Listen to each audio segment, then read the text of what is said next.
Hello students, आज के notes हैं आपके क्लास 10th के चैप्टर नंबर 3 के, और चैप्टर का नाम है metals and non metals.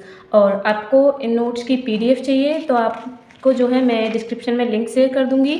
Okay, और आपको अदर चैप्टर्स की भी नोट्स चाहिए तो आपको क्या करना है, आपको मेरा टेलीग्राम चैनल ज्वाइन कर लेना है। आपको जो है वहाँ से सभी नोट्स की जो पीडीएफ है वो वहाँ पर मिल जाएगी। ठीक है बच्चों, और ये वीडियो मैं बना रही हूँ ताकि मैं आपके जो नोट्स में डाउट होंगे उन्हें क्लियर कर सकूं। ओके, ये वीडियो है आपके नोट्स की एक्सप्लेनेशन के लिए। तो स्टार्ट करते हैं वीडियो। देखिए, एलिमेंट्स क्या होते हैं? जो सब्सटेंस एक टाइप के ही एटम्स से मिलकर के बने हुए होते हैं उन्हें हम क्या कहते हैं? एलिमेंट कहते हैं। ओके, और एलिमेंट को जो है दो पार्ट्स में डिवाइड किया गया है, यानी कि एलिमेंट के कितने टाइप्स हैं? 2 टाइप्स हैं, मेटल्स एंड नॉन मेटल्स। तो मेटल्स क्या होते हैं? जो एलिमेंट्स पॉजिटिव आयन बनाते हैं और वो गुड कंडक्टर होते हैं हीट और इलेक्ट्रिसिटी के लिए, उन्हें हम क्या बोलते हैं? मेटल्स बोलते हैं। और एग्जाम्पल है आपका गोल्ड, सिल्वर, ये क्या है? इसके मेटल्स के एग्जाम्पल्स हैं। और नॉन मेटल्स क्या होते हैं? जो एलिमेंट्स नेगेटिव आयन फॉर्म करते हैं और वो बैड कंडक्टर होते हैं हीट और इलेक्ट्रिसिटी के लिए, वो इलेक्ट्रिसिटी फ्लो नहीं होने देते, तो उन्हें हम क्या बोलते हैं? नॉन मेटल्स बोलते हैं। और एग्जाम्पल है जैसे कि क्लोरीन एंड सल्फर। ओके, तो अब हैं फिजिकल प्रॉपर्टीज़ क्या होती हैं मेटल्स की, और फिजिकल प्रॉपर्टीज़ क्या होती हैं नॉन मेटल्स की। ओके, और ये जो आपकी फ़िज़िकल प्रॉपर्टीज़ हैं इनमें मैंने आपके लिए ये जो एक्सेप्शंस में जो आप कंफ्यूज होते हो इन्हें भी जो है नोट किया है। हर एक प्रॉपर्टी की मैंने एक्सेप्शन जो है वो नोट किए हैं ताकि आपको कोई कन्फ्यूजन ना हो। ओके, तो देखिए पहले फिजिकल प्रॉपर्टीज़ देखते हैं मेटल्स की। देखिए मेलेबिलिटी क्या होती है? मेटल्स मेलेबल होते हैं। मेलेबल से मीन्स उन्हें बिना ब्रेक किए थिन शीट में कन्वर्ट कर सकते हैं, लेकिन 3 एलिमेंट जो हैं यानी कि 3 मेटल्स जो हैं वो एक्सेप्शन में आते हैं क्योंकि वो थिन शीट में कन्वर्ट नहीं हो सकते। वो हैं जिंक, आर्सेनिक और मरकरी। मेटल्स डक्टाइल होते हैं। डक्टाइल से मीन्स उन्हें हम थिन वायर में कन्वर्ट कर सकते हैं बिना ब्रेक किए हुए, लेकिन एक्सेप्शन है कि जिंक और मरकरी ये प्रॉपर्टी नहीं रखते। जिंक और मरकरी को हम जो है थिन वायर्स में कन्वर्ट नहीं कर सकते। और थर्ड प्रॉपर्टी है लस्टर। सभी मेटल्स का जो है शाइनी सरफेस होता है, सभी जो है चमकदार होते हैं मेटल्स, और इसमें कोई भी एक्सेप्शन नहीं है लस्टर में। और नेक्स्ट प्रॉपर्टी है मेटल्स की कि वो हीट और इलेक्ट्रिसिटी कंडक्ट करते हैं। ओके, मेटल्स जो है वो गुड कंडक्टर होते हैं हीट और इलेक्ट्रिसिटी के लिए, लेकिन इसमें भी जो है 2 मेटल्स जो हैं वो ये प्रॉपर्टी जो है नहीं रखते हैं, वो हैं मरकरी और लेड। और मेटल्स जो है हार्ड होते हैं, लेकिन इसमें भी एक्सेप्शन ये है कि जो सोडियम और पोटेशियम है वो दोनों मेटल्स हार्ड नहीं होते। ओके, और नेक्स्ट प्रॉपर्टी है कि मेटल्स जो है सॉलिड होते हैं, लेकिन इसमें भी एक एक्सेप्शन ये है कि मरकरी जो है सॉलिड नहीं होता, रूम टेम्परेचर पर वो लिक्विड होता है। ओके, और नेक्स्ट प्रॉपर्टी है melting and boiling points. Metal का जो मेल्टिंग और बॉइलिंग पॉइंट है वो बहुत ज़्यादा हाई होता है, लेकिन इसमें भी एक्सेप्शन है कि sodium, potassium, mercury, gallium, caesium, इनका जो मेल्टिंग बॉइलिंग पॉइंट होता है वो लो होता है। ओके, और सोनैरिटी होती है इसकी नेक्स्ट प्रॉपर्टी मेटल्स की। ठीक है, जब हम उन्हें हिट करते हैं तो वो साउंड करते हैं, यानी कि वो आवाज़ करते हैं उन्हें हिट करने पर, लेकिन इसमें भी एक्सेप्शन है, मरकरी जो है साउंड नहीं करता। ठीक है, मरकरी से कोई भी आवाज़ नहीं आती उसे हिट करने पर। ओके, और फिजिकल प्रॉपर्टीज़ क्या है नॉन मेटल्स की वो देख लेते हैं। देखिए, नॉन मेटल्स की प्रॉपर्टी है कि वो डल होते हैं। ठीक है, उनका मतलब जो सरफेस होता है वो शाइनी नहीं होता। ओके, लेकिन इसमें एक्सेप्शन ये है कि आयोडीन का जो सरफेस होता है वो शाइनी होता है, यानी कि आयोडीन लस्टर प्रॉपर्टी रखता है। ओके, नेक्स्ट प्रॉपर्टी है सॉफ्टनेस। नॉन मेटल्स जो है वो जनरली सॉफ्ट होते हैं, लेकिन एक नॉन मेटल ऐसा भी होता है कि वो हार्ड होता है, जो कि कार्बन के अंदर आता है डायमंड। डायमंड जो है नॉन मेटल है और ये हार्ड होता है, ये एक्सेप्शन है। ओके, और ब्रिटलनेस। नॉन मेटल्स जो है ना तो मैलेबल होते हैं ना ही डक्टाइल होते हैं। जब हम इन्हें जो है स्ट्रेच करते हैं या बीटन करते हैं, यानी कि उन्हें ऐसे हिट करेंगे तो वो जो है ब्रेक हो जाएंगे। ठीक है, तो इनकी जो स्ट्रेंथ है वो काफ़ी जो है लो होती है, और ये सभी नॉन मेटल्स की प्रॉपर्टी है, इसमें कोई एक्सेप्शन नहीं है। ओके, और नेक्स्ट प्रॉपर्टी है कि non metals heat and electrical conductivity flow नहीं करते। ठीक है, हीट एंड इलेक्ट्रिसिटी को कंडक्ट नहीं करते नॉन मेटल्स, क्योंकि इनमें कोई फ्री इलेक्ट्रॉन्स ही नहीं होते। लेकिन इसमें एक्सेप्शन है ग्रेफाइट का। ओके, ग्रेफाइट जो है इलेक्ट्रिकल कंडक्टिविटी कंडक्ट नहीं करता।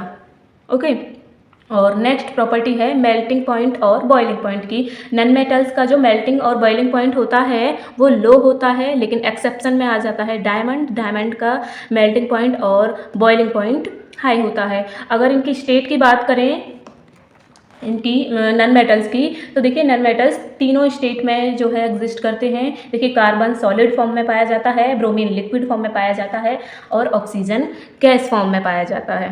ओके, तो ये तो हो गई आपकी फिजिकल प्रॉपर्टीज़ मेटल्स और नॉन मेटल्स की। अब देख लेते हैं केमिकल प्रॉपर्टीज़ क्या होती हैं मेटल्स की। ऑक्सीजन के साथ रिएक्ट करने पर मेटल्स हमें क्या देंगे? Metal oxide. अब एग्जाम्पल अगर देखें तो देखिए मेटल क्या है? सोडियम यहाँ पर। ओके, और ऑक्सीजन के साथ रिएक्शन हो रही है तो हमें क्या मिल गया? सोडियम ऑक्साइड, यानी कि मेटल ऑक्साइड। ओके, वाटर के साथ रिएक्ट करने पर क्या मिलता है हमें? देखिए मेटल जो है वो वाटर के साथ रिएक्ट करने पर हमें देगा मेटल हाइड्रोक्साइड। अब एग्जांपल हमने लिया है, देखिए पोटेशियम क्या है? मेटल है, वाटर के साथ रिएक्शन हो रही है। ओके, और हमें मिल गया पोटेशियम हाइड्रोक्साइड। ओके, लेकिन हाइड्रोजन भी रिलीज हुई है और हीट भी रिलीज हुई है इस रिएक्शन के दौरान। ओके, लेकिन मेन चीज़ क्या है कि हमें मेटल हाइड्रोक्साइड मिलेगा ही मिलेगा। ओके, वाटर के साथ रिएक्ट करने पर। और जब मेटल्स रिएक्ट करते हैं डाइल्यूट एसिड्स के साथ तो हमें मिलता है मेटल साल्ट। ओके, अब मेटल लिया है हमने मैग्नीशियम और ये है डाइल्यूट एसिड, तो मेटल डाइल्यूट एसिड के साथ रिएक्ट करने पर हमें मेटल साल्ट देते हैं, यानी कि मैग्नीशियम क्लोराइड हमें कन्फर्म मिलेगा और हाइड्रोजन गैस रिलीज हो जाएगी। ओके, और मेटल्स साल्ट सॉल्यूशन के साथ रिएक्ट करने पर हमें क्या देते हैं? जो मोर रिएक्टिव मेटल होगा वो लेस रिएक्टिव मेटल को रिप्लेस करेगा। ओके, किसमें? साल्ट सॉल्यूशन की रिएक्शन में। तो देखिए हमने क्या लिया है? कॉपर सल्फेट का एक जो है साल्ट सॉल्यूशन ले लिया, और इसमें हमने मेटल लिया है जिंक, और जिंक जो है कॉपर से ज़्यादा रिएक्टिव है, तो कॉपर को जो है जिंक रिप्लेस कर देगा और बनाएगा zinc sulphate. Okay, zinc sulphate बन जाएगा और कॉपर रिलीज हो जाएगा। ये रिएक्शन आती है साल्ट सॉल्यूशन के साथ रिएक्ट करने पर। ओके, और नेक्स्ट है जब हम मेटल्स को रिएक्ट कराते हैं क्लोरीन के साथ तो हमें मिलेगा आयोनिक क्लोराइड। मेटल हमने लिया है कैल्शियम और क्लोरीन के साथ हमने रिएक्शन कराई है तो हमें क्या मिल गया? आयोनिक क्लोराइड, यानी कि कैल्शियम क्लोराइड। और रिएक्शन देखें मेटल की हाइड्रोजन के साथ तो हमें मिलेगा मेटल हाइड्राइड्स। तो जो ये मैंने आपको मेटल्स के नाम लिखे हुए हैं ये ही ज़्यादातर जो है हाइड्रोजन के साथ रिएक्ट करते हैं, जैसे कि सोडियम, पोटेशियम, कैल्शियम और मैग्नीशियम। ओके, तो देखिए एक्वा-रिगिया क्या होता है? एक्वा-रिगिया एक जो है रेशियो है। देखिए इसमें जो है दो कंपाउंड जो हैं एक डेफिनेट रेशियो में जो है प्रेजेंट होते हैं, जिसमें वन जो रेशियो है, देखिए 1/3 की जो है इसमें प्रेजेंस होती है दो कंपाउंड्स की। तो जो पार्ट एक होगा, यानी कि अब मान लीजिए 4 पार्ट कर दिए हमने किसी भी एक मिक्सचर के, तो उसमें से जो एक पार्ट है वो होगा हमारा कंसनट्रेटेड HNO3 का, और जो 3 पार्ट होंगे वो होंगे हमारे HCl के। ओके, और ये सभी मेटल्स को जो है डिजॉल्व कर लेता है अपने अंदर, और ये हाईली कोरोसिव होता है। ये एक्वा-रिगिया हो गया।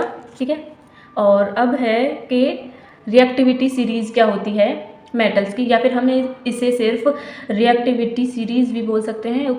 मेटल्स का जो अरेंजमेंट होता है एक वर्टिकल कॉलम में डिक्रीजिंग रिएक्टिविटी के अकॉर्डिंग, उसे हम क्या बोलते हैं? रिएक्टिविटी सीरीज़ बोलते हैं। ओके, या फिर रिएक्टिविटी सीरीज़ ऑफ मेटल्स। तो ये है आपकी रिएक्टिविटी सीरीज़। और मोस्ट रिएक्टिव मेटल कौन सा है? पोटेशियम, और लेस रिएक्टिव मेटल है गोल्ड।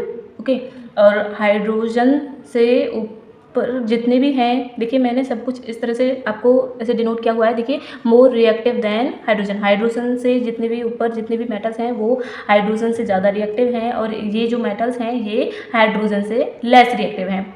डिक्रीजिंग जो है इनकी केमिकल रिएक्टिविटी होती है। तो ये थी आपकी रिएक्टिविटी सीरीज़। अब हम देखते हैं कि केमिकल प्रॉपर्टीज़ क्या होती हैं नन मेटल्स की। ओके, तो देखिए नन मेटल जो है ऑक्सीजन के साथ रिएक्ट करने पर हमें क्या देंगे, एसिडिक या फिर न्यूट्रल ऑक्साइड।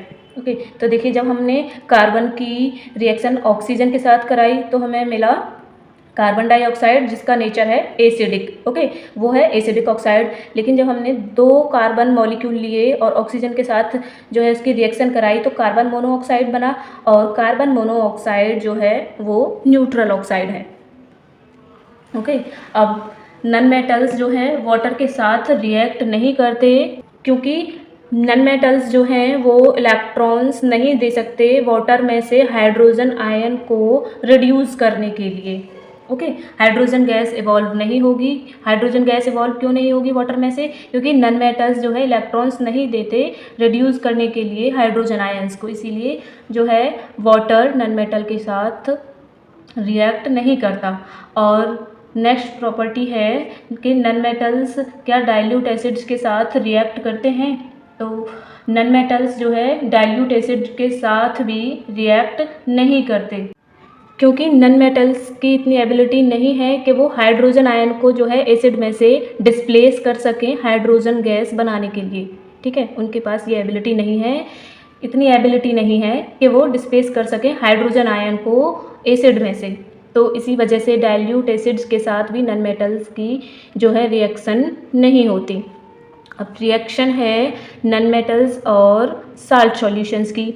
जो मोर रिएक्टिव होगा इसके लिए भी वही सेम कंडीशन है, जो मोर रिएक्टिव होगा वही जो है लेस रिएक्टिव नन मेटल को जो है डिस्प्लेस कर देगा साल्ट सॉल्यूशन में से। तो सोडियम ब्रोमीन की रिएक्शन हो रही है क्लोरीन से। क्लोरीन जो है मोर रिएक्टिव है ब्रोमीन से, तो क्लोरीन डिस्प्लेस कर देगा ब्रोमीन को, ब्रोमीन अलग निकल जाएगा और क्या बन जाएगा, सोडियम क्लोराइड। क्लोरीन ने ब्रोमीन को किस वजह से डिस्प्लेस कर दिया, क्योंकि क्लोरीन मोर रिएक्टिव है। अगर क्लोरीन लेस रिएक्टिव होता तो ब्रोमीन डिस्प्लेस नहीं होता। ओके, अब नेक्स्ट प्रॉपर्टी है कि नन मेटल्स क्लोरीन के साथ रिएक्ट करने पर क्या देते हैं, कोवलेंट क्लोराइड। देखिए हाइड्रोजन क्लोरीन के साथ रिएक्शन पर हमें क्या दे रहा है, हाइड्रोक्लोरिक एसिड, और ये एक कोवलेंट क्लोराइड है। और नेक्स्ट प्रॉपर्टी है कि जब नन मेटल्स हाइड्रोजन के साथ रिएक्ट करने पर क्या देते हैं, हाइड्रोजन के साथ रिएक्ट करने पर नन मेटल्स हमें देते हैं covalent hydrides. Okay, sulphur hydrogen के साथ रिएक्ट करने पर हमें क्या दे रहा है, कोवलेंट हाइड्राइड्स। ओके, अब ये देख लीजिए, ये नोट मैंने आपको याद रहे इसीलिए इस तरह से हाईलाइट करके लिखा हुआ है। ओके, ये जो है बहुत ही ज़्यादा ज़रूरी था आपको याद दिलाना। ओके, 1 नंबर के लिए भी इसमें से जो है क्वेश्चन बन सकता है। देखिए जब मेटल्स रिएक्ट करते हैं नन मेटल्स के साथ तो वो क्या बनाते हैं, आयोनिक कंपाउंड बनाते हैं, और जब नन मेटल्स जो है अदर नन मेटल्स के साथ रिएक्ट करते हैं तो वो कोवलेंट कंपाउंड बनाते हैं। ओके, अब है कि आयोनिक कंपाउंड्स क्या होते हैं, वो कंपाउंड जिनमें ट्रांसफ़र होता है इलेक्ट्रॉन्स का मेटल से नन मेटल्स के लिए। ओके, तो उन्हें हम क्या बोलेंगे, आयोनिक कंपाउंड्स बोलेंगे।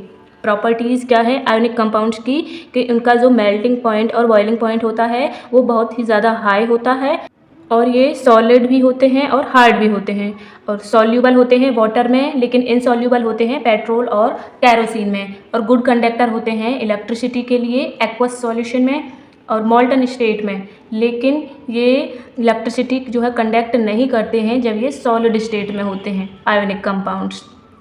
ओके, तो एग्जाम्पल अगर देखें फॉर्मेशन के लिए कि ये किस तरह से बनते हैं, देखिए फॉर्मेशन हम करेंगे पोटेशियम क्लोराइड की। तो देखिए पोटेशियम का इलेक्ट्रॉनिक कन्फिग्रेशन कितना होता है, 2881।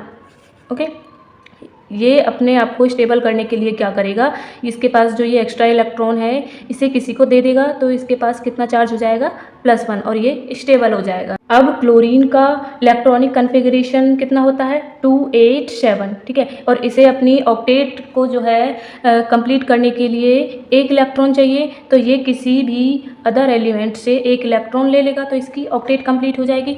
ओके, तो इसे जो है एक इलेक्ट्रॉन किसी को देना है और इससे जो है किसी अदर एलिमेंट से एक इलेक्ट्रॉन लेना है, तो ये दोनों जो है जब एक साथ आएंगे तो ये जो है अपनी इलेक्ट्रॉन की शेयरिंग कर देंगे, ये इलेक्ट्रॉन देगा, ये इलेक्ट्रॉन लेगा, तो इसकी लेने के बाद अपनी ऑक्टेट जो है कंप्लीट हो जाएगी, और सोडियम की इलेक्ट्रॉन देने के बाद तो हमारा क्या आयनिक कंपाउंड बन जाएगा, सोडियम क्लोराइड। ठीक, अब देखिए मिनरल्स क्या होते हैं, तो जो एलिमेंट्स या फिर कंपाउंड्स नेचुरली जो है पाए जाते हैं अर्थ क्रस्ट में, तो हम उन्हें क्या बोलते हैं, मिनरल्स बोलते हैं। ओके, और ओर्स क्या होते हैं, ओर्स जो है वो कॉम्बिनेशन होता है मिनरल्स एंड इम्प्योरिटीज़ का, और उसमें से हम मेटल को जो है निकालते हैं कन्वीनियंटली एंड इकोनॉमिकली। ओके, तो अब ये मेटल्स देख लेते हैं कि ये हमें फ्री स्टेट में किस तरह से मिलते हैं। तो देखिए जो लेस रिएक्टिव होते हैं वो तो हमें फ्री स्टेट में मिल जाते हैं। ओके, जो लेस रिएक्टिव हैं वो तो हमें फ्री स्टेट में मिल जाएंगे, लेकिन जो वेरी रिएक्टिव मेटल्स हैं वो हमें फ्री स्टेट में नहीं मिलते। हम इनका क्या करते हैं, इलेक्ट्रोलाइसिस प्रोसेस करते हैं, ठीक है। इलेक्ट्रोलाइसिस प्रोसेस के द्वारा हम इन्हें प्योर करते हैं। और जो मॉडरेटली रिएक्टिव होते हैं वो हमें सल्फाइड्स, ऑक्साइड्स और कार्बोनेट्स की फॉर्म में मिलते हैं। ओके, फिर इनका हम क्या करते हैं, रिडक्शन करते हैं कार्बन के द्वारा, उसके बाद जाकर के ये प्योर होते हैं। ओके, और कुछ टर्म्स हैं एक्सट्रैक्शन ऑफ मेटल्स के लिए ओर्स में से। देखिए गॉज क्या होता है, गॉज जो है वो इम्प्योरिटी होती है ओर के अंदर, जो मिनरल्स होते हैं उसके सराउंडिंग जो इम्प्योरिटी होती है उसे हम क्या कहते हैं, गॉज कहते हैं। ओके, और रोस्टिंग क्या होती है, ये एक मेटलर्जी प्रोसेस है जब हम सल्फाइड ओर को कन्वर्ट करते हैं ऑक्साइड में हीट करके। ओके, हीट करते हैं तो सल्फाइड ओर को कन्वर्ट करते हैं हम ऑक्साइड्स में, तो ये क्या है, एक मेटलर्जी प्रोसेस है। अब कैल्सिनेशन क्या होता है, कैल्सिनेशन एक ऐसी प्रोसेस है जिसमें हम कन्वर्ट करते हैं कार्बोनेट ओर को ऑक्साइड में स्ट्रॉन्गली हीट करके। ओके, तो रोस्टिंग में क्या होता है कि सल्फाइड ओर को ऑक्साइड में कन्वर्ट करते हैं, और कैल्सिनेशन में कार्बोनेट ओर को ऑक्साइड में कन्वर्ट करते हैं। ओके, और रिडक्शन क्या होता है, जब हम मेटल ऑक्साइड्स को रिड्यूस्ड करते हैं मेटल्स के लिए, ठीक है, हमें उनमें से क्या चाहिए, मेटल चाहिए, ठीक है। रिड्यूसिंग एजेंट के द्वारा मेटल ऑक्साइड को रिड्यूस्ड करते हैं मेटल्स लेने के लिए, ठीक है, तो वो प्रोसेस क्या होता है, रिडक्शन। ओके, अब देखिए जैसे कि जिंक ऑक्साइड है, कार्बन के साथ रिएक्ट कराया तो कार्बन मोनोऑक्साइड मिल गया, और हमें प्योर फॉर्म में क्या मिल गया, हमें मेटल मिल गया। ये है metal oxide. Okay, reducing agent है कार्बन, इसके साथ रिएक्ट कराया तो हमें क्या मिल गया, प्योर मेटल मिल गया। अब ये है extraction of metals from ores. अब ये जो है मैंने टेबुलर फॉर्म में लिखा हुआ है, ठीक है, ताकि आपको आसानी से समझ में आ जाए कि जो और फॉर्म्स होती हैं उनमें से हम किस तरह से जो है प्योर मेटल्स जो है गेन करते हैं। ओके, अब जैसे मेटल्स को जब हम इलेक्ट्रोलाइज कर देंगे, यानी कि जो मेटल्स हाईली रिएक्टिव होते हैं, ठीक है, और वो ओर की फॉर्म में है, अगर हम उन्हें मोल्टन ओर को, ठीक है, हम उनकी मोल्टन ओर को इलेक्ट्रोलाइज कर देंगे तो हमें क्या मिल जाएगा, प्योर मेटल मिल जाएगा। और जो हमारे लो रिएक्टिव मेटल्स होते हैं वो सल्फाइड ओर में प्रेजेंट होते हैं, ठीक है, वो सल्फाइड ओर में प्रेजेंट होते हैं, तो हम उनका क्या करेंगे, रोस्टिंग कर देंगे। उसके बाद हमें मेटल तो मिलेगा लेकिन प्योर मेटल नहीं मिलेगा, तो इसी वजह से हमें एक रिफाइनिंग प्रोसेस करनी होती है, उसके बाद हमें प्योर मेटल मिल जाएगा। लेकिन अब आते हैं जो कि मॉडरेट होते हैं, यानी कि ना तो ज़्यादा रिएक्टिव होते हैं और ना ही लो रिएक्टिव होते हैं, तो वो अभी मैंने आपको बताया था ओर्स के फॉर्म में मिलते हैं, यानी कि कार्बोनेट ओर हो गया और सल्फाइड ओर।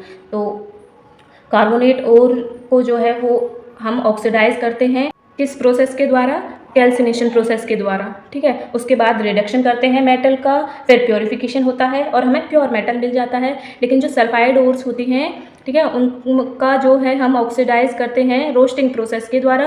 ओके, फिर उसके बाद सेम प्रोसेस है, ऑक्सीडाइज के बाद रिडक्शन करेंगे, उसके बाद हम प्योरिफिकेशन करेंगे मेटल का और हमें प्योर मेटल मिल जाएगा। अब ये है आपका लास्ट टॉपिक कोरोजन। कोरोजन में क्या होता है, कोई भी मेटल है वो जो है एयर के साथ कांटेक्ट में आकर, ठीक है, या फिर मॉइस्चर के साथ या फिर किसी भी केमिकल के साथ जो है उसका जो सरफेस है वो रिएक्ट कर जाता है, ठीक है, और उसका जो मेटल का जो सरफेस है उसका डिस्ट्रक्शन हो जाता है, ठीक है। तो इस प्रोसेस को हम क्या बोलते हैं, कोरोजन बोलते हैं। अब कुछ प्रिवेंशंस हैं कोरोजन की। अब जैसे आयरन जो है रस्टिंग की फॉर्म में पाया जाता है एयर, मॉइस्चर या फिर किसी भी केमिकल के साथ रिएक्ट करके। तो आयरन को हम रस्टिंग होने से कैसे बचा सकते हैं, ठीक है, आयरन को हम जंग लगने से कैसे बचा सकते हैं, ठीक है, वो देख लेते हैं। देखिए, पेंट करके आयरन को जब हम पेंट कर देंगे या फिर oiling, greasing, chrome plating, making alloy and galvanization, इन सब चीज़ों को हम करके, यानी कि जितनी भी प्रोसेसेस लिखी हुई हैं मैंने, इन सब को करके हम जो है आयरन को रस्टिंग से बचा सकते हैं। अब गैल्वनाइजेशन क्या होता है, ये एक ऐसा मेथड है जिसमें हम प्रोटेक्ट करते हैं स्टील और आयरन को रस्टिंग से, और क्या करके कोटिंग करते हैं हम थिन लेयर ऑफ जिंक, यानी कि जिंक की जो है हम कोटिंग करते हैं स्टील और आयरन पर, ठीक है, रस्ट से बचाने के लिए। तो और इसी मेथड को हम क्या बोलते हैं, गैल्वनाइजेशन। और हम क्या करते हैं, हम एक होमोजीनियस मिक्सचर भी बनाते हैं, फिर उनका हम यूज़ करते हैं, जिसे हम क्या कहते हैं, एलॉय बोलते हैं। एलॉय क्या है, एलॉय एक होमोजीनियस मिक्सचर होता है दो या दो से ज़्यादा सब्सटेंसेस का। फॉर एग्जांपल ब्रास हम जब बनाते हैं वो किसकी कॉम्बिनेशन से बनता है, कॉपर और जिंक के कॉम्बिनेशन से। ओके, तो ये थे आपके नोट्स। ओके, और आप जो है पीडीएफ से नोट्स बना लीजिएगा, मैंने आपको ये समझा दिए हैं, ठीक है बच्चों। तो और आपको अगर और नोट्स चाहिए तो आप मेरे चैनल से ले लीजिएगा, जो कि नोट्स एंड प्रैक्टिकल्स नाम से है टेलीग्राम पर, और प्रैक्टिकल्स मैं आपको प्रोवाइड करा चुकी हूँ, ठीक है बच्चों। Bye, take care.